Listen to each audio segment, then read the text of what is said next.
And we welcome everyone joining us online this morning, as well as those in the room. Thank you for being here. Our reading today comes from the 40-Day Mind Fast Soul Feast, written by Dr. Michael Beckwith. It is necessary for us to understand that the only active principle is spirit, says Ernest Holmes. This is entitled The Action Within Inaction.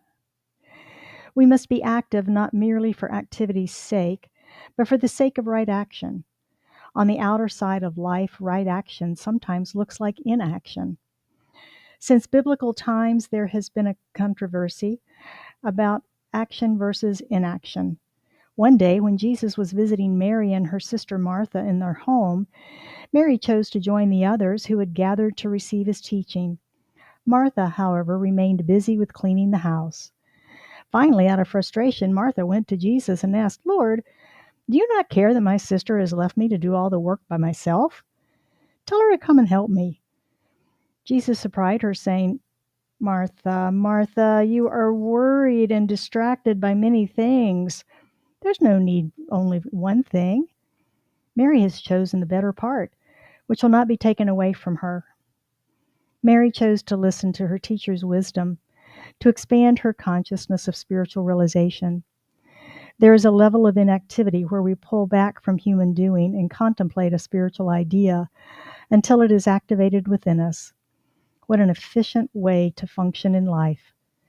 Today, meditate until you tangibly contact the presence. Know that God, as you, is doing the work that is appointed for you to do. Don't let anyone fool you into thinking that if you do nothing, you are living a passive life. Today, don't move until you are moved by Spirit. Let us affirm, I attune myself to the activating principle of the universe, pure Spirit.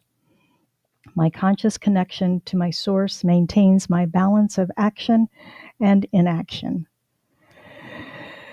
I invite you to breathe those words in as we move to a place of inaction. And just rest, connect, and listen to the infinite.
And now, as our time of inactivity comes to a close, I invite you to bring your awareness back into your body.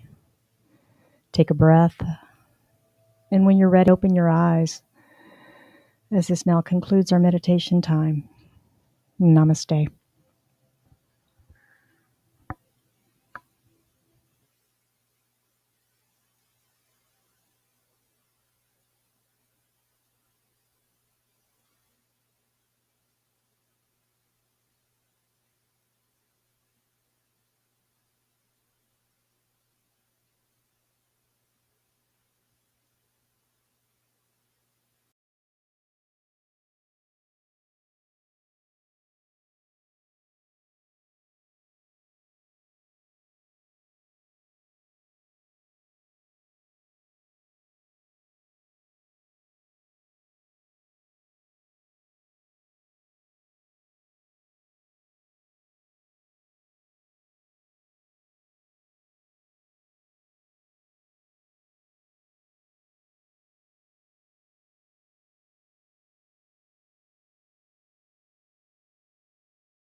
different worlds, we are drawn together.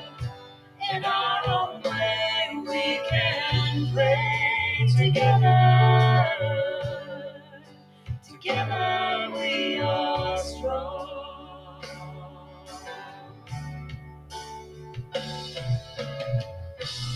I see God in you. You see God in me. One path, one vision, one family.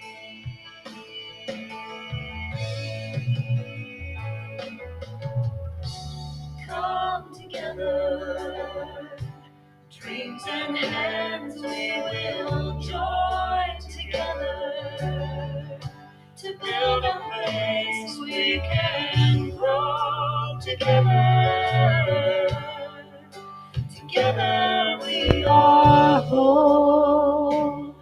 Please be seated. Good morning. Happy Labor Day weekend. I hope everyone joining us from home is doing something fun. We miss you. And for those joining us for the very first time today, we welcome you. So glad to have you with us and hope you find us to your liking. If you would like to stay up to date with our community, you can sign up for our mailing list. We send out a weekly email on Saturday mornings. It gives you a summary of what we'll be talking about and what is happening at our center with classes and events and so forth. You can sign up with a QR code then on the clipboard or send us an email or just go to the website and click contact with us and you'll be able to sign up there. You can always find us on Facebook, which we are streaming to live this morning, Facebook and YouTube. And those will be posted later on this week for your entertainment. And we do a replay on Wednesday evenings at 7 p.m. that you can watch again for a midweek uplift. I know I need that all the time, so you can join us in watching again on midweek. And if you're with us, it's the first Sunday. It's not when you're with us for the first time. It's our first Sunday in September. So, my September folks, birthdays for September? None? We're going to sing to everybody at home. Let's sing happy birthday. Happy birthday to you. Happy birthday to you. Happy birthday, happy birthday, happy birthday to you. Happy birthday to you. Happy birthday to you. Happy birthday, happy birthday, happy birthday to you. Yay! Happy birthday to everybody celebrating at home. And that's all good stuff always. We have a great community here at Scottsdale Center for Spiritual Living. We're growing and expanding, and both online and in room. And we have a wonderful mission, vision, and purpose. Would you join me in speaking that into our service today? Our mission is to provide spiritual tools for personal and community transformation. Our vision is a world that works for everyone. Our purpose is to awaken to our spiritual magnificence. And so it is. I do want to announce something fun. Beginning next Sunday, second Sunday of the month, we are going to start a prayer circle right here after our gathering on Sunday mornings. And you can join us in person with silent or spoken prayer. You can email your request to scottsdalecsl.org/prayer request. We'll get those prayers and include them. And you can leave a written prayer request at the front table if you can't stay for service and you'd like to be included in that prayer circle, and we will pray with you. This will be the ministers and practitioners gathered for that. Everyone is welcome to participate.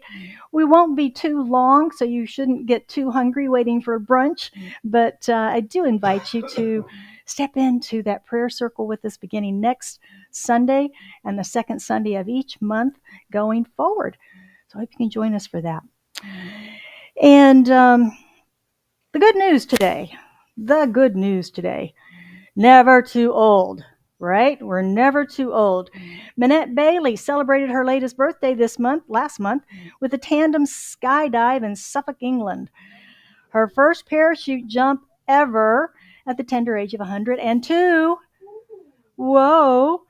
She has become the oldest skydiver in Britain after jumping out of a plane at 7,000 feet. She said she was breathless after the jump, and it also raised money for charity. And she admitted, it was a bit scary. I must admit, I closed my eyes very firmly. She served in World War II in the Women's Royal Navy Service and has always had a thirst for adventure. 2 years ago, for her 100th birthday, guess what she did? She visited the racetrack and drove a Ferrari, speeding around the racetrack at 130 miles an hour. And she still drives her own car at 102. Way to go, Minette. Her advice to others is don't waste it. I am happy to be fit and to be doing something with that. She said, find her secret is to community. Here we are. Friends and being among people. So there you go. Keep going. All right. With that, we will move into our invocation. Would you join me in prayer?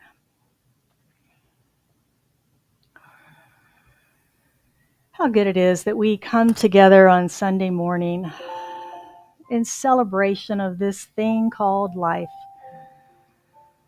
in celebration of community, in celebration of unity, as we recognize that there is only one.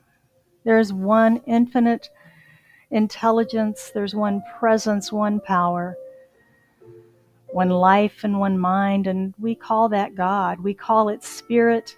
We call it the infinite and the divine. It really doesn't matter what we call it. It's about knowing that it is the all that there is. And I know that as it has created all that is, it has created me. And that I am an expression of this one. And as I know that about myself, I know that for each one of us gathered here today in the room, those gathered online joining us today, and those listening later, for we know there's no separation. There is only one. There is only unity. There is only wholeness. And so from this place, I speak my word for and about each of us gathered in this room, around our country, around the world, knowing we are each unified in that wholeness of peace, that wholeness of love. The infinite intelligence flows in, through, and as each of its manifestations. And that we are here for greater understanding and realization of that spiritual magnificence which each of us is. That we have come here to express as Spirit expresses through us. I bless this service today, knowing that it is divinely guided, and that each of us receives exactly that which we have come to hear, and that we are uplifted, enlightened, and inspired to move forward in our week, to share of ourselves, our lives, our love with all that we come in contact with. I know this center is blessed, as it is a divine idea in the mind of God, expressing through each one of us that gathers here on Sundays and throughout the week. For we are Scottsdale Center for Spiritual Living. I bless all of those who are traveling today, knowing that they're in their perfect right places and doing exactly what they need to be doing for their soul's expression.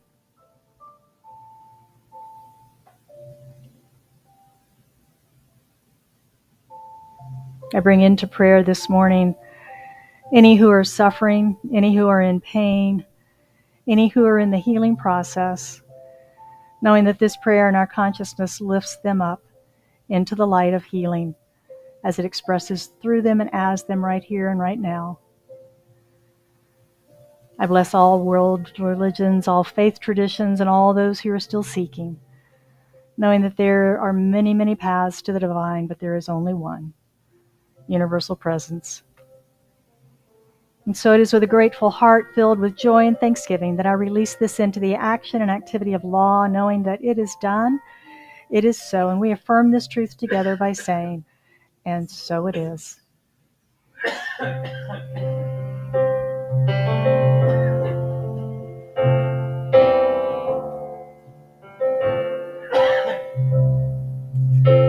You are blessed. You are a blessing. You are blessed. You are a blessing. You are blessed. You are a blessing. You are blessed. You are a blessing. You are blessed. You are a blessing. You are blessed. You are a blessing. You are blessed. You are a blessing. You are blessed. You are a blessing. You are a blessing. You are a blessing.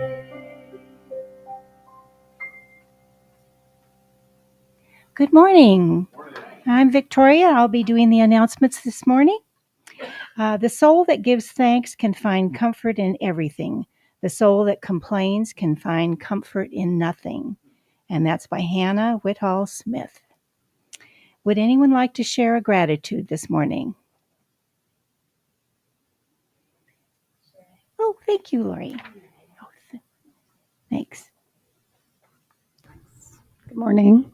Good morning. I'm grateful to be here with all you beautiful people. I'm especially grateful today for all the relationships in my life, those that are past, those that are future, and especially those that are present that are still developing and evolving. And I'm really grateful for the opportunity I had to gather last evening with a couple of beautiful women and the wonderful energy and upliftment that I received from that.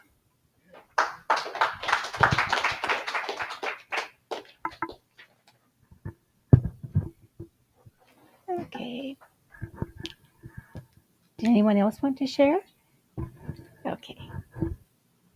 Our September book of the month has arrived and is available in the bookstore. It's Mind Body Secrets by Dr. Beatrice Olson. Reverend Jill and Reverend Lee will be studying it for their September Sunday messages. Pick up your copy and read along. Books are available at the front desk. And register today for Spiritual Economics class, beginning September 12th through November 7th. Join Reverend Jill for 8 weeks of deeper realization of the prosperity in which we live, move, and have our being. This is not a class in economics, but a class to help you better understand and live universal prosperity principles. If you're ready to change your consciousness about money, health, and love, learn to live a more prosperous life, sign up today in the lobby. Registration is $40 due at sign up, plus the class is $200. Payment plans available, $50 per week. Books are available in the bookstore. And Saturday, September 21st, is Global Gratitude Day. Join Reverend Lee for a very special celebration of gratitude as we gather at the center to honor the day by sharing our gratitude through enjoying games and exercises to celebrate gratitude and the many ways we are grateful. We also be streaming the events from the Global Gratitude March in New York City. Drop in any time from noon to 4 p.m. And our next Grateful Gathering is booked Saturday, September 28th from 4:30 to 6:30. Plan to join hosts Reverend Lee and Katie as they host a game night at Scottsdale CSL. Sure to be filled with lots of fun, snacks, and laughter. Tickets are $30, and everyone is welcome to come and play as a fun way to support our spiritual center. And after the message this morning, Reverend Jill will open the mic for your questions or comments about today's topics. We have a basket of pens and scratch pads available on the front table if you'd like to take notes during the service. And we love music at Scottsdale CSL. And today we welcome Karen Drucker with I've Got the Power. Thank you. I got the power, you got the power, we got the power. I got the power, you got the power, we got the power. I got the power, you got the power, we got the power. I got the power, you got the power, we got the power.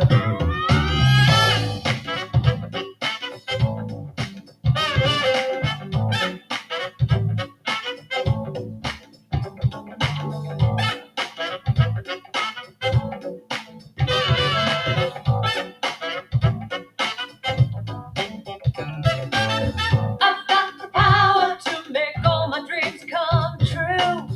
I've got the power, there's nothing I can't do. I've got the power to be anything I want. I've got the power inside of me. I've got the power inside of me. Every day I'm wasting my time thinking that someone else is gonna do it all for me. I've got to get up, get out, get it, just get started. Take one step towards my destiny. I'll define my direction with clear-cut intention. Clear what will be, I know what should come to me. 'Cause I've got the power to make all my dreams come true. I've got the power, there's nothing I can't do. I've got the power to be anything I want. I've got the power inside of me. I've got the power inside of me. There are days when I feel that I'm just no good. Days when I don't even want to try. But when I stop, look and listen, surrender, I hear a voice of truth I cannot deny. But it says, you know you can do it. Just get down to it. Have faith in yourself and the will to see it through. 'Cause I've got the power to make all my dreams come true. I've got the power, there ain't nothing I can't do. I've got the power to be anything I want. I've got the power inside of me. Yeah, I've got the power inside me. In those times when I feel so frightened and it seems like I just can't go on, I've got to look deep inside, 'cause that's where I find the power, the power, the power inside of me. Yeah. I've got the power deep inside of me. Yeah. I've got the power. I've got it. I've got the power inside. Deep inside of me. I've got it. I've got the power inside. Oh, there's nothing I can't do. 'Cause I got the power. I got the power. You got the power. We got the power. Yeah. I got the power. You got the power. We got the power. I got the power. You got the power. We got the power. Yeah. I got the power. You got the power. We got the power. Every single day, you just got to say, I got the power. You got the power. We got the power. Power. Talking about power, yeah. I got the power. You got the power. We got the power. Every single day, you just got to say, I got the power, you got the power, we got the power. Power! Yeah. You've got the power, right? Yes. Right? Yeah, there you go. Well, have you taken a close look at your life lately? I know some of you have because you're in class with me. But it was Socrates who stated that an unexamined life is not worth living.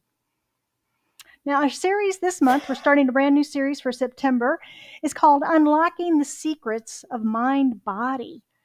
Our reference book is, as you heard from Victoria, Mind Body Secrets, and it's available at the front desk. We've got some copies left, and we're going to be exploring the mind, body, spirit trinity that is us. That's what we're going to be talking about all month. Today, I'm going to talk about mind. as it relates, of course, to the science of mind teaching. And Holmes understood this connection between the mind and the body. And he even wrote a chapter in the text titled Mind. So he really had it dialed in, right?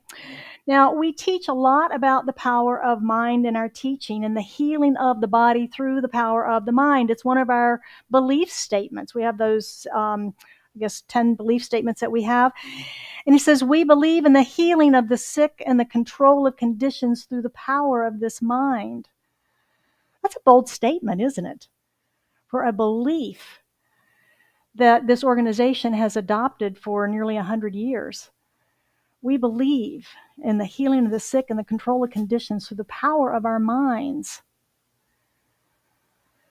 Now, one of the misconceptions about spiritual mind treatment, which is the affirmative prayer that we teach, is that we're asking God to do something for us. And what we're actually doing is affirming the good or the ask or the thing or whatever the condition is that we're seeking to change. We're affirming that that is already ours. And we're convincing our mind of that fact. We're not asking and begging and waiting for something to happen. The mind is a powerful manifester because it's done as we believe. It's done as we believe. We're beings of choice, so we get to choose how things are going to happen. It's done as we believe. And it's up to us whether those beliefs are negative and limiting or whether they're empowering, inspiring, uplifting. Anybody catch yourself arguing for your limitations? It happens all the time because we're so conditioned in the world of effects around us about how things are. They just are that way.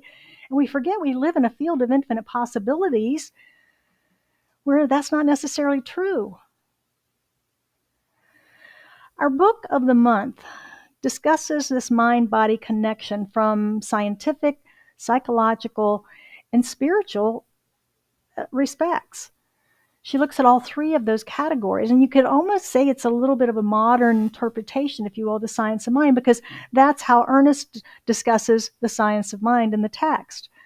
He brings in psychology, psychological knowledge of his day. He brings in the spiritual from many of the world's teaching, sacred books. And he brings in the science as he understood it, which is very relative today, if you've noticed. Very relative. Now, one of the questions that our author asks in this book, she says, what do you envision for your future? What do you envision for your future?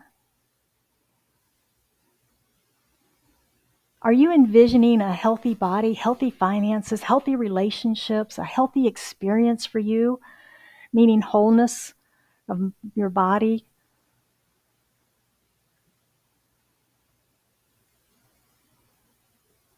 I think most of us do. As long as we can stay out of the fear, right? Stay out of futurizing and, oh my gosh, what if this happens? What if that happens? Oh my. As long as we can stay out of that. And that's one of those limiting beliefs, isn't it? Well, because this happened and that happened, this is going to happen and it's going to be this way. I just know it is. In reality, we don't know that, do we? We don't know that. Life changes in an instant, does it not? One of the principles of the science of mind that we've talked about recently is visualization, visioning, that we envision this future. We see it. We live it. We become it. We become so comfortable in it, in our imagination, in our mind, in our vision, that when it manifests, it feels so comfortable to us to be there. We're not surprised by it. It's just expected, right?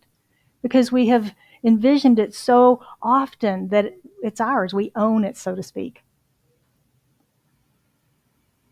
This is also known as the law of attraction. There's also a chapter in the text entitled The Law of Attraction. Now, many heard of the law of attraction when it first came out in The Secret. New material, right? No. Old material. Old material. Abraham Hicks. Esther does a great job of explaining the law of attraction. Current, modern day, ancient law.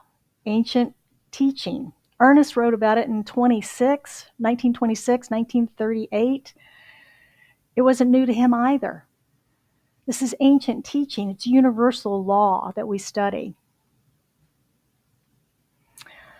Another question that Dr. Olson, the author of our book, asks is, can I heal only from the outside in? Can I heal only from the outside in?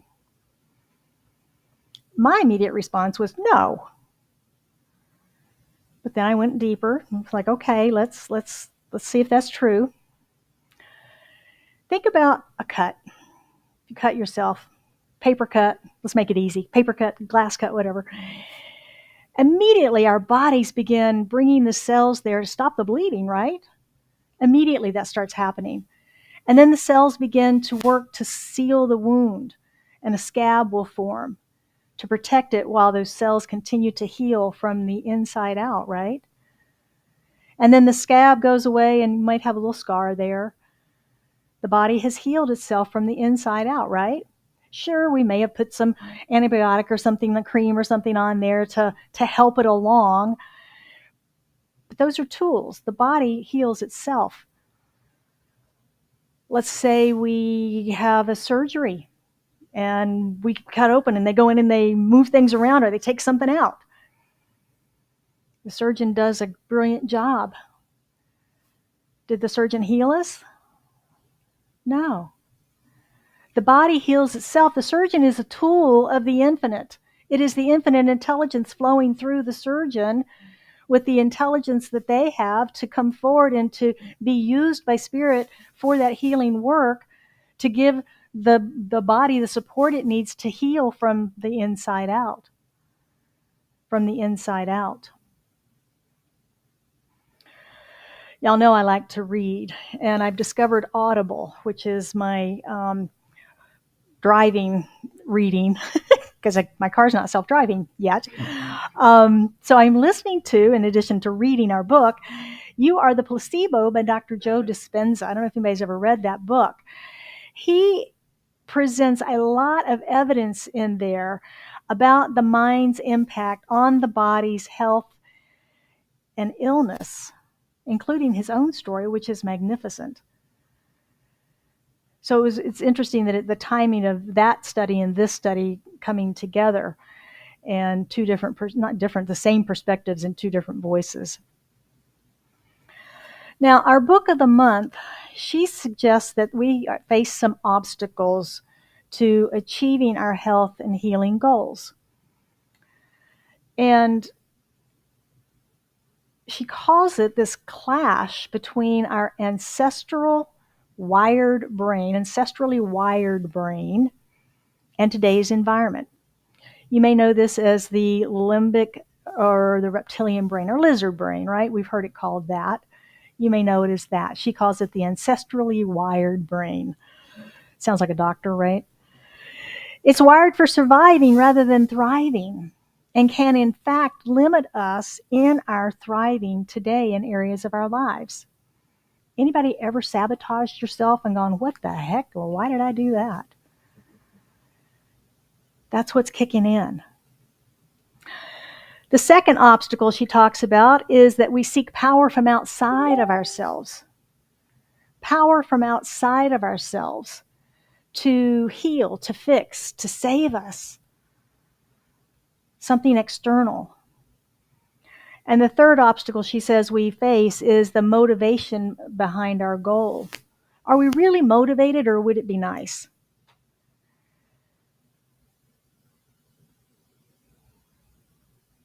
She says the main thing we need to do is we need to assess where we are, where we want to go, and find our inner reason for going there. A lot of times we're here, we really want to be there. That's really what I want to do. That's really where I want to be. That's the life for me. That's a big cliff I've got to cross to get there. I'm pretty comfortable over here. I really want to be over there. It's pretty comfortable over here, right? We go through that, until we can find that inner motivation to traverse that cliff, that gully, to get to where we want to be. What is the inner motivation? What is the value within me that aligns with that I want? What is the value, the core value in me that is going to motivate me from the inside out to take those steps and go across to get to where I want to be? She gives an example of a patient. She gives a lot of examples of patients in her book, and this one sort of goes with this. And a patient came to her, and her blood pressure had gone way up, dangerously high, and her cholesterol was dangerously high. And the woman was also overweight. And the doctors told her that she needed to lose weight and that she would need to go on medication, that she would have to stay on for the rest of her life. Well, she didn't like that very much, and she'd been trying for the past year to lose weight and had not been successful. So she felt really, really, really bad when she left the doctor's office, right? So she had lunch with a friend, and the friend walks in, and she's trim and thin and has lost all this weight. And she goes, "My gosh, what happened? How did you do that?" She said, "Well, about a year ago, my son told me he's getting married next month. And I realized that all those wedding photos, those forever wedding photos, are going to have me at this wrong weight. So I decided to lose it." And so the patient went, "Aha, my daughter just told me she's getting married next year. I don't want to be in this size in those forever photos either." So she found her inner motivation. She could see herself in the future at the wedding with future grandkids that she could keep up with, play with, and live a nice long life enjoying. So the inner motivation came forward to her through that conversation with someone else. Now, motivation is one of, we talked about motivation 2 weeks ago, didn't we? Yeah, we did. Motivation is one of the 8 steps of transformation that the author presents in the book. We're going to run through them quickly. Don't panic. 3, I'll give you the first 3, is to understand, number 1, understand our current belief system about everything. Now, that sounds pretty simple, but it's not. Understand our current belief systems about everything. Remember when I mentioned before that we sometimes have limiting beliefs and we have to find them? They're really easy to spot in other people when they're talking to us. Really easy. Not so easy for ourselves. So we really have to listen to our own conversation and notice, I really believe that. I really believe that there's fall allergies and I'm going to get them.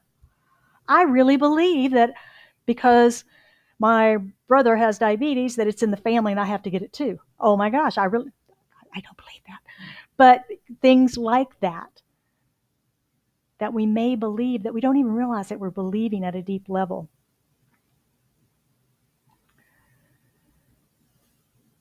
So our belief system, choices.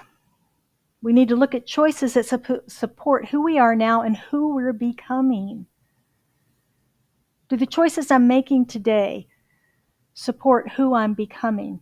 Am I showing up today in the way that I want to be in my future? And the third is our current identity. Who are we in the world? Our identity. It's been shaped by old actions and choices, right? And we have to question whether those serve us now and where we're going on that growth trajectory that we have. Belief, choices, and identity. Those are the first 3 steps. Once we get through those, the next step is awareness. Awareness. And this is where we get opened up, our minds get opened up to greater possibilities. Just like the patient with losing the weight. She suddenly had that aha moment. She suddenly had that, I'd never thought of it that way moment. And her perspective shifted. Her awareness broadened. She went, it's possible. She did it. I see it right in front of me. I've got an example. I can do it too. She was inspired. She was motivated. Awareness. Where do you get your inspiration for new possibilities? Are you seeing the same people? Are you doing the same thing? Do you go to the same places? Or are you expanding that, making new acquaintances, studying different materials, talking to different people, saying, yes, that let's look at that possibility instead of no way, that can't happen? Where are you spreading and broadening your awareness of what's possible for you in your life? Motivation, we talked about. Step 5. Step 6 is really very much in alignment with the science of mind. It's intention. What are you intending? Remember this? These are our intentions that we set in January. We do this every year. We have a burning bowl. We let go of the past year. We embrace the new year. We're setting our new intentions for that year. What are your intentions? What's your vision of your future life? We embody that vision. We try it on. We get used to it. We begin living from it. And the next thing you know, you're living in it. Step 7, commitment. Oh my gosh. Commitment, the big C word. Commitment and new actions. The author says we have a lot of intentions and desires, but without taking action, it all becomes an illusion. You may know this in Science of Mind as treat and move your feet. Treat and move your feet. Our brains are the vehicle through which our mind expresses. Our mind is the vehicle through which spirit expresses. So we must take action. Oh God, please bring me the goodie. Please bring peace. Please bring health. I'm going to sit over here and eat bonbons and just know I'm going to be healthy. Right? It doesn't work that way. We treat, we affirm our health, we affirm our wholeness, and then we take inspired action towards that, doing the things that support that. We treat and move our feet. We commit and take new actions. Step 8, transformation. Ta-da! We're done. She says we have learned to evolve from where we were to where we are. We show up differently, and we have created new patterns of thought and ideas about ourselves and what we're capable of. Do you feel stronger once you accomplish a goal? Yeah, you've grown, you've expanded, I did it, yay, I feel good about me. Ready for the next one. Most of us have done this process all of our lives, haven't we? It's the process of growth, is what she's describing. It's the process of transformation and changing ourselves. It's the process of spiritual growth. It's the process of growing in anything that we do. And we recognize the interdependence of mind and body, that the health of one depends on the health of the other. The health of one depends on the health of the other. And when we get all of that, we can begin to then use these 8 steps proactively in our life to change any area of it, to heal any area of it, to transform any area of it. Now, there is one area that the author emphasizes, and she calls it the unhealed traumas of our childhood. Now, many of us may know this as some of Jung's work of the inner child. She uses language like the inner family in her work. And many of us have done work around this, but there still may be some lingering things in the dusty corners of our consciousness that pop up sometimes. when we react to something as opposed to responding to it. And then maybe look back and go, what was going on there? What caused me to do that? Those are usually those moments of something triggered us from the outside that reminded us of that time. We may not be conscious of it at all. It's just a reaction, an emotional reaction. And she's got some examples in the book that are very good around this. I thought of it as, when people say they're pushing your buttons or your buttons are being pushed, right? The buttons were installed when we were young, when we were kids, and we were trying to understand in our child mind what was happening around us. There was something happening. There was something said or done, some action or activity. And through either self-soothing or protection, we came up with something that made sense for us. And many times we latch on and lock onto that and hold that throughout our lives. And we respond from that when we sense that same level of that reptilian brain, that lizard brain, senses that same level of threat in our environment. As adults, we go, well, that's just crazy. But it happens, doesn't it? It comes up from that subconscious. It comes up from those areas that we haven't yet addressed. And she talks about this again in the book. One of my ministerial teachers, somebody said in class one day, "You're pushing my buttons today." And she says, "Well, I may be pushing them, but I did not install them, and only you can uninstall them." Only you can uninstall them. And if you think about it, that is very, very true, isn't it? Only we can uninstall those buttons. So we should ask ourselves the next time we react, is this still serving me? Or can I disengage that button to where it doesn't work anymore? Can I create something new? Again, the author calls it inner family, the disenfranchised parts of us that rob us of our access to higher conscious thinking. A story that demonstrates this is from her very own childhood. She was raised in Cuba under Castro's regime until she was a young teen. And during her young childhood time, her family, the country, was rationed for their food. You only got food on certain days.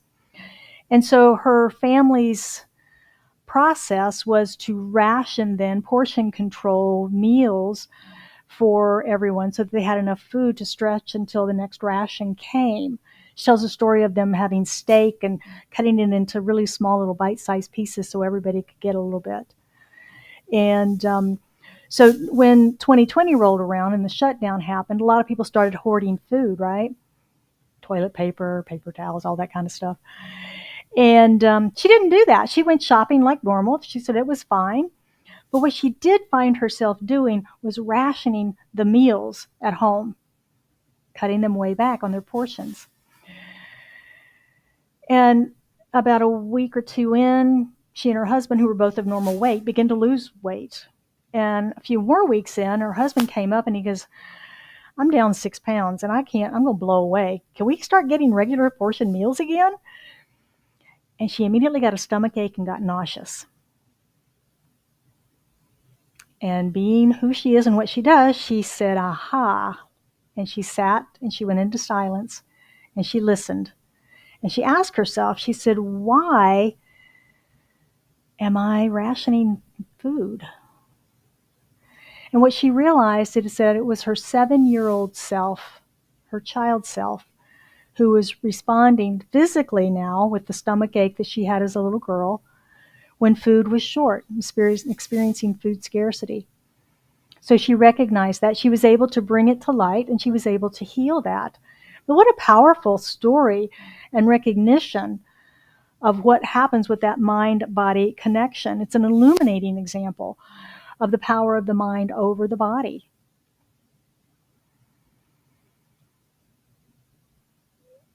We understand this exists, though, don't we? You knew this. You knew this before I started talking, right? The mind-body thing works. You know, it's connected. Anybody ever been embarrassed? Cheeks get right red, right? Embarrassment's mental, is it not? This is physical reaction. Sometimes we get nervous and our palms get sweaty. That nervousness is a mental reaction to believing something. Maybe we've got a big public talk and we get nervous. The butterflies in the stomach. That's a physical response to a mental experience. If we get upset, maybe our blood pressure rises. That's a physical result. So all of these things show us and demonstrate to us regularly that our mind and body are totally connected.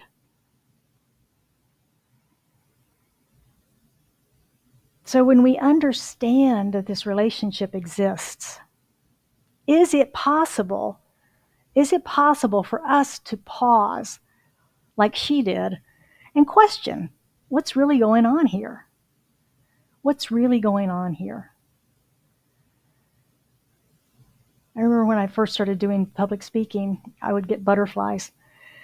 And I remember thinking, all right, get information and do your job. So that they weren't just fluttering around everywhere. So get information, we got a job to do. And I don't get them anymore.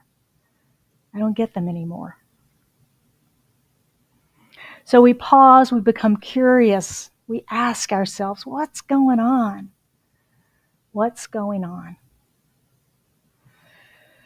I'm enjoying the book. I think it is a wonderful, wonderful exploration into the interdependency between our mind and our body. I think it's a wonderful way to understand in perhaps more current terms the science of mind. You'll see how they marry together very, very much.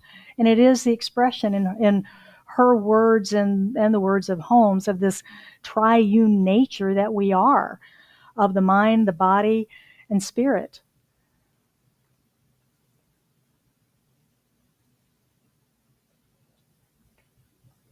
We know creation at the universal is idea, thought, spirit, into universal law, into manifestation, just like we know it on planet Earth as the seed, the soil, and the plant being manifested.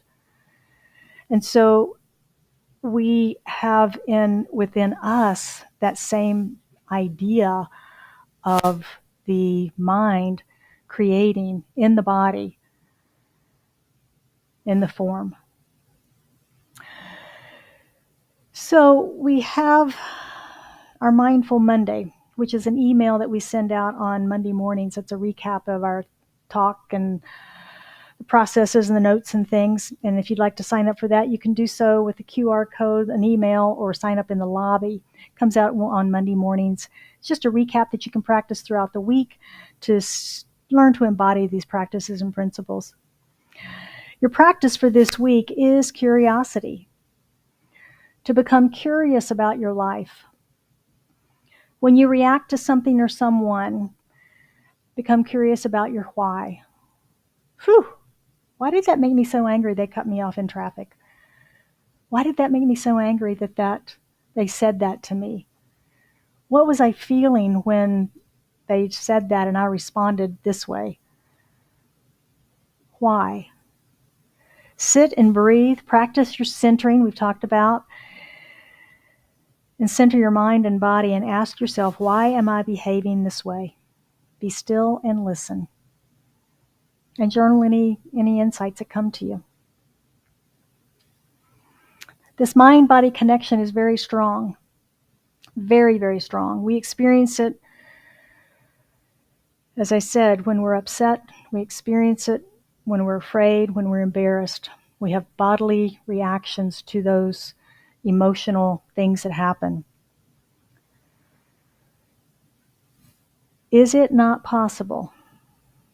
Is it not possible that the mind is the key actor in all of our health and wellness and healing that our bodies experience?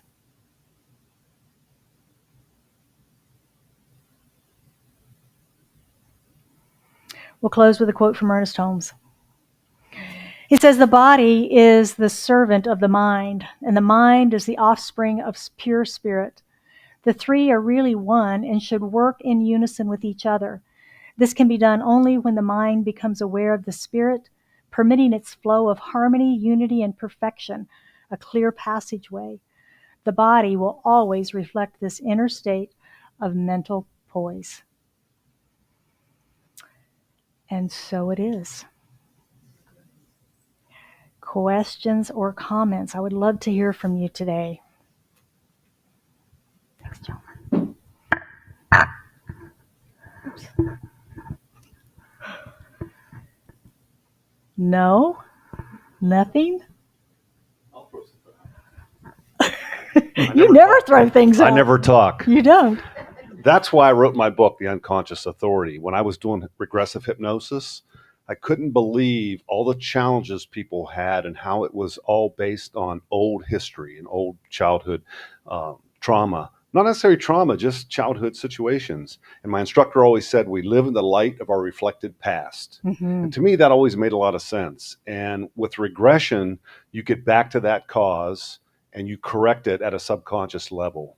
And by correcting it at a subconscious level, it's not even there anymore. It's like smokers would say, what do I do with my hands? Because they're thinking, oh, I have, I do this all the time when I'm not a smoker. I talk with my hands, right?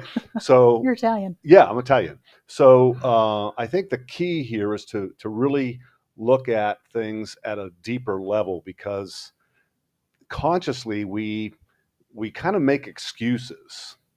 That was my behavior, that was my activity, that was my response because, and then you build a case around that, as opposed to really stepping back and saying, why did I have that ab reaction to such a simple little situation in life? So get my book. Available in the bookstore today, in the lobby. Thank you, Joe. Colette. Along those lines, so, I have been doing this a lot in the last couple of weeks because things have been coming up. And so I do look at the story. And so it's like, oh, that makes sense. That's why this is happening. And so I can't get past that. Tell me how to get past that story. He'll take you back in regression and do that. But get past the story. Well, you tell the story, you write the story, you go through the story, you keep looking at the story from your adult mind, from who you are and who you've become today, until you can look at the story and go, yeah, I made that decision when I was X. I'm no longer X. I'm Y squared times 10. That's not true of me anymore. This is who I am today. Rewrite the story. Rewrite it. New perspective. Thank you, Colette. Anyone else? Did you raise your hand? No. Okay. I can add something. Oh, well, just go for it. The best time to shift your consciousness related to something at a subconscious level is prior to drifting off to sleep. Mm-hmm. And if you can use all levels of consciousness, what's it look like? What's it sound like? What's it smell like? What's it feel like? How's the touch? Whatever. And you process through those feelings as to what you desire versus what's been happening. Because if you can recognize the challenge, then it's easy to say, okay, I don't want to do that anymore. What's the opposite of that? And go through all of those prior to drifting off to sleep. Because whatever is in your mind as you drift off to sleep is repeated in your subconscious mind all night long. So if you ever had an early flight and you had to be up at 5 o'clock to get to the airport, you set the alarm, and all night you're thinking, did I do everything? Did I do, or not all night, but before you're falling asleep, did I do this? Did I do that? Did I put gas in the car? Did I call Uber? Did I stop my mail? And you're going through all that, and you have trouble falling asleep. Then finally you fall asleep, and then 5 minutes till 5, you wake up automatically. Mm-hmm. It's because the subconscious recognized the importance of that flight. So that's a good process to do as you drift off to sleep, to eradicate this stuff without a lot of consciousness. You do it unconsciously. All right. Victoria.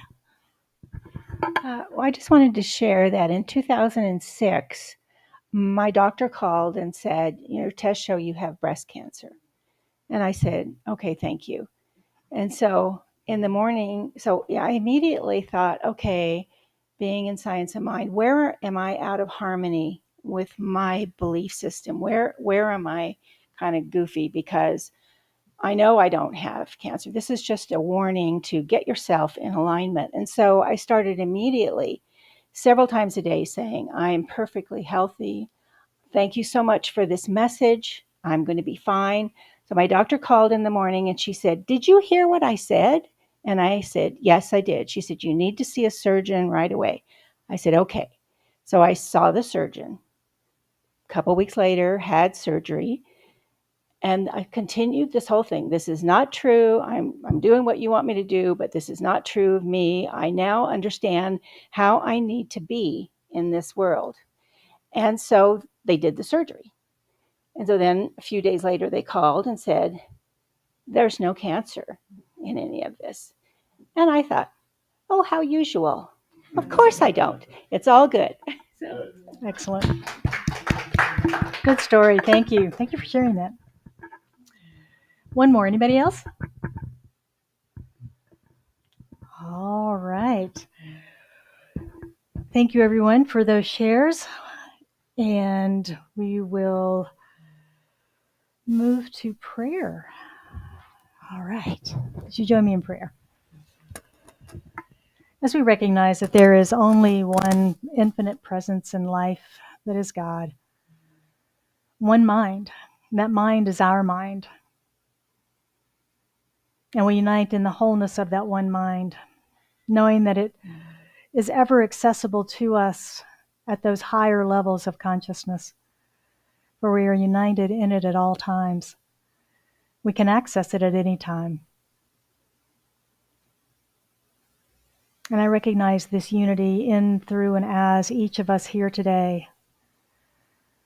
And so I speak my word for and about us, knowing the wholeness that exists in this room, those watching online, and around our planet.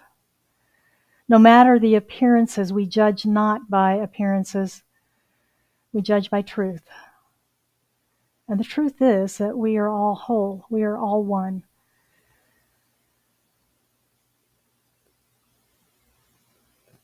I know that each of us is a blessing to each other, to our families, to our community, as we bring forth these principles just in our basic conversation with each other.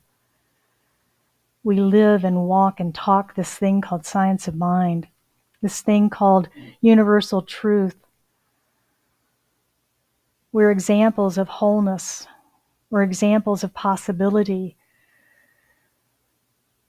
We help expand the awareness of others of the possibilities that surround them, continuously broadening and expanding our own awareness and that of others. And for this, I'm grateful. I'm grateful for this teaching. I'm grateful for the power that it has in my life and the life of those in this room and beyond. I'm grateful for this truth as it moves in and through us. And today, I know for anyone that has anything on their heart for which they seek prayer, that as they speak that word silently in their own minds and their own hearts, we embrace them in this oneness, this consciousness, knowing for them the complete and total manifestation of this prayer that they speak, knowing that it is made whole and perfect and revealed to them right here, right now. And it is with a grateful heart, filled with joy and thanksgiving, that I release this into the action and activity of law, knowing that it is done and it is so. And we affirm this truth together by saying, and so it is. All right, thank you all. It is time for our grateful gathering, grateful giving, and it's where we circulate our good to and through the community in support of it and its teaching in the world and sharing our message around the planet. Ernest Holmes says, I know that my good is increased and multiplied as it is scattered. I am both an inlet and an outlet for the passage of divine love, life, and power. Wherever I go, then, I shall impart the divine blessing which I have received. I invite everyone online and in the room to join us in this spiritual practice this morning. Many ways to do so. You can go to our website and donate there. You'll be offered the opportunity to make that a reoccurring donation, where you will receive a tithe ticket, the yellow thing in the front lobby that you can put in the basket. We also have a prosperity program called Money Finders. We have green envelopes that what you focus on expands in your life, and this proves that principle that we focus on the good that comes to us throughout the week, the serendipitous good, and tithing 10% of that value here and keeping 90% of it, and watching as prosperity expands in our lives through that focus. And you can donate through Zelle. You use your Zelle app on your phone. We are donations at scottsdalecsl.org if you'd like to use that feature. And we also do credit cards in the front lobby or with QR code from your seat. And Kim is our usher this morning, who will be coming around to your chair if you prefer to give that way. Thank you, Kim. If you're comfortable, please hold your gift over your heart and join me in the affirmation. I am an open channel through which prosperity flows. I accept the divine flow of goodness, ideas, and substance through me now. I am grateful for my full and prosperous life, and so it is.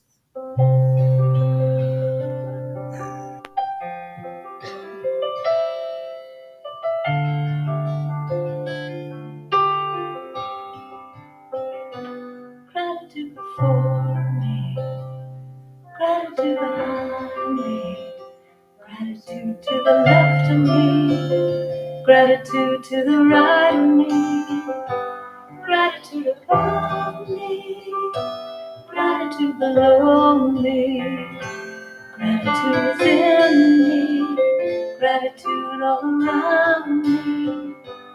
I'm so grateful, I'm so grateful, I'm so grateful, I'm so grateful, I'm so grateful, I'm so grateful, I'm so grateful, I'm so grateful. Gratitude before me, gratitude behind me, gratitude to the left of me, gratitude to the right of me, gratitude above me, gratitude below me, gratitude within me, gratitude all around me. I'm so grateful, I'm so grateful, I'm so grateful, I'm so grateful, I'm so grateful, I'm so grateful, I'm so grateful, I'm so grateful. Please join me in blessing that which has been circulated here today, knowing that we are each just blessed from the circulation of good and joy and laughter and the coming together in community. I know for each who has given this day that gift is pressed down to overflowing, not only in this center, but in their lives as they give joyfully in their circulation of the abundance which has been bestowed upon them. I know, too, that Scottsdale Center for Spiritual Living is a grateful receiver in receiving all that has been circulated here today. We are so very, very blessed, and so it is.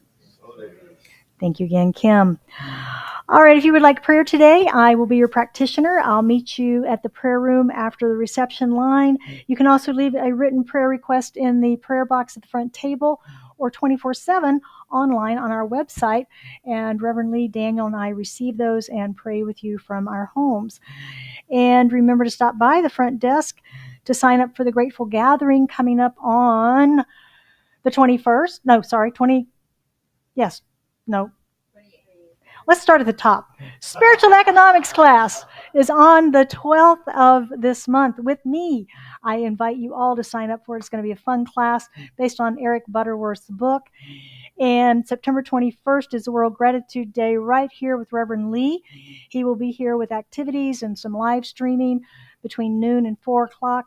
Anybody's welcome to come by, spend the whole day with them, or come by at any time. September 28th is our Grateful Gathering, again back here. Reverend Lee and Katie will be hosting the Grateful Gathering game night.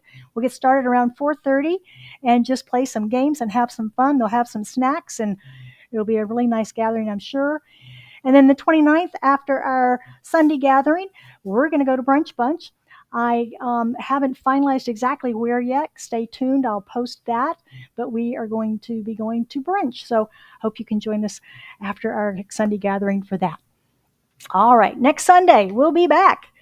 And we'll be continuing our series, Unlocking the Secrets of the Mind Body, with Reverend Lee's message, My Body, My Home. So I hope you can be here at 9:30 for meditation, 10 o'clock for the message. And please stand for our affirmation. I live in peace and share my joy. I am empowered by spiritual truth. Today I am curious, and so it is.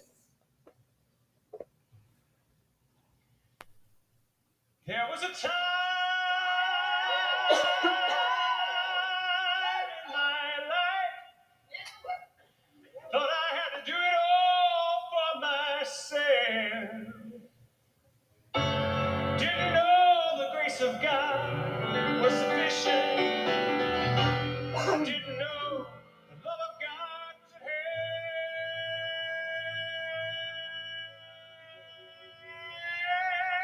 But now I can say, you are discouraged, struggling just to make it through another day. Gotta let it go. Gotta let it all go. Are you listening? You got to let it all go. And this is what you have to say. I release and I let go. I let the Spirit run my life. And my heart is open wide. Yes, I'm only for God. No more struggle, no more strife. With my faith, I see the light. I am free in the Spirit. Yes, I'm only here for God. Oh, I release and I let go. Let the Spirit run my life.